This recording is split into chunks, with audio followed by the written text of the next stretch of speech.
Hello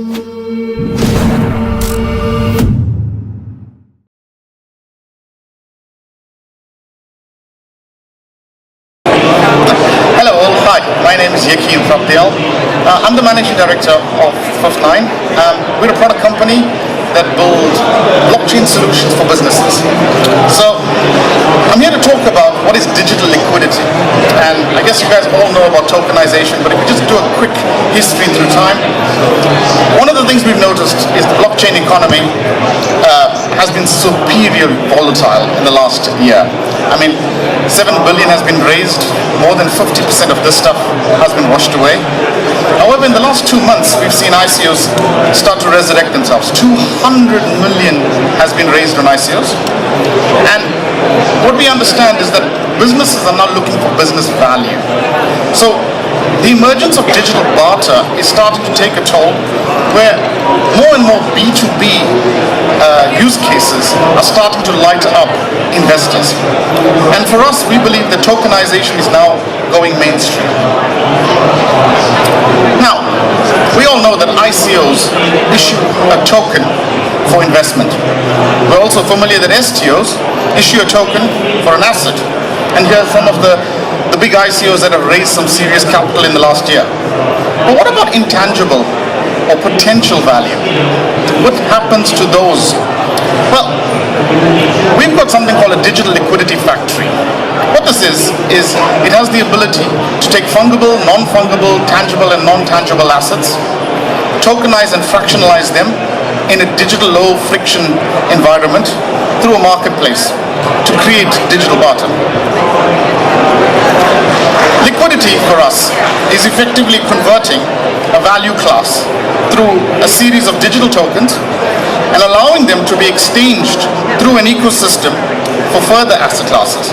So effectively, the objective here is that low friction experiences. So you don't need to think about tokenization or fractionalization as buying a yacht or a part of a house, which are the tired old examples that have been used. Now we're talking about buying a ride share or renting a car for an hour. And when you get to that low levels of economies, then only can we get to the high scales. And that's when we believe this will be a true revolution and blockchain will take its place as a true business instrument. So we've developed the digital liquidity platform as a set of technical and business capabilities. And then we needed to drink our own champagne. So we used that platform to build a set of distributed applications, and the intangible value that we're qualifying is an idea. That's right. So this is an incubator platform called Sparks. It's built fundamentally to power social inclusion. So for us, what it does is you take an idea in any level of maturity. It can be a patentable idea. It can be unicorn fairy dust. It's got a gamification model behind it, so it takes you through a process of innovation without you needing to know anything about it. It tokenizes and fractionalizes the idea.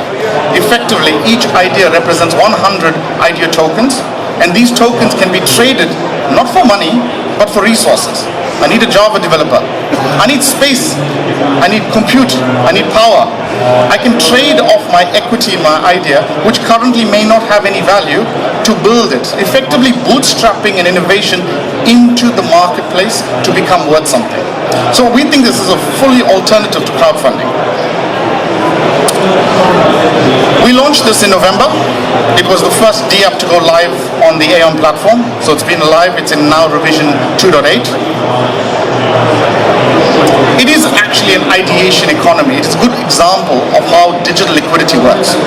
So for us, you have an idea, you have ideators who can use their tokens to pay for patent lawyers to protect said idea. They are secure on the blockchain, so everything is on a multitude of public blockchains, so we don't simply just use one. Collaborators can use the ecosystem to be able to pick and choose the projects they want to work with, and more importantly, how they get remunerated. It can be via fiduciary currency, or it can be via equity. And of course, investors can participate in this to make this real. So I'd like to do a quick playthrough, if this will allow me. So a user can create an idea, and it gets minted immediately onto the blockchain.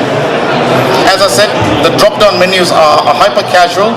This is the web application. The Apple and the Android application are equally made for social commuters who don't have time, neither do they understand the spirit of innovation. So the idea is that innovation is open to anyone. You don't need to have any background knowledge. You plug away on your phone, it'll do voice recordings, it'll take pictures, it'll make it immutable. So the idea is that you can start to put your ideas from napkins onto digital. So once you've gone through just a simple key selection, it effectively writes it to the blockchain. And then the ideator, once he reaches a certain quality of maturity, he actually gets 100 equity tokens. These equity tokens sit physically as ERC20 coins in his wallet, but they aren't cryptocurrency. These are representation of his idea. He then can collaborate with others and distribute that equity as he wishes. So effectively, equity sharing. Now, if he wants to collaborate with other users, he can either go and search for them, for collaborators who have made themselves searchable. Again, it's a permissioned blockchain, so all of the searches, chats, and recordings are recorded to a blockchain. And vice versa, collaborators can find interesting projects that they believe their superior skill sets, whether it's Java or whether it's front-end development, they can then contribute to certain projects and get rewarded.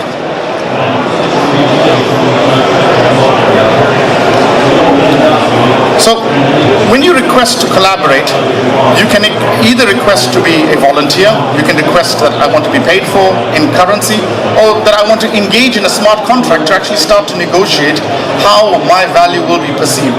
And those contractual obligations are written in a smart contract through a set of milestones, which allows you to follow through with that contract and those coins then fulfilling the objective of the outcome. So I've delivered a piece of code, it's signed off, I get my coins.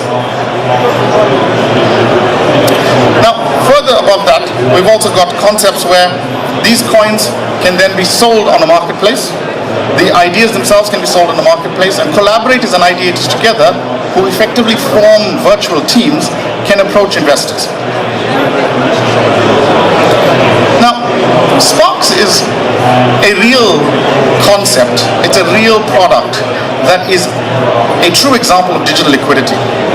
But what we mean by digital liquidity is actually value through tokenization. So, Fifth9 was born from consulting. So we understand going from strategy to delivery. We break that down into three components. You innovate, you liquefy, you create a business. For those three things, we have three products: Sparks, the delivery, the liquidity factory, and a digital plus business set of instruments. So if I were to sum it by showing you a new age innovation life cycle, how we view the world is that users can innovate and ideate and conceptualize in a safe playground that is protected by a blockchain. We have created it called Sparks. Digitization happens via tokenization and fractionalization through the digital liquidity playground. Through that playground, you can engage these users, so you can purchase resources, and you can cross-collaborate to effectively make your asset more valuable. And in this example, it's an intangible asset. And then, of course, the digital plus business instruments help you position and play back your marketing, so that today, the ICOs of yesterday don't repeat themselves without having a business plan or a go-to-market schedule, or actually understanding how to create real value. It's not a hype cycle. And then, of course, the launch. And the idea of the launch is simply that. It's not to create a hype on the investment of this new cryptocurrency. It's actually to create real business value. So, simply put, we believe digital liquidity has its place in blockchain. We believe that tokenization is going to be one of the killer apps. And I thank you for your time.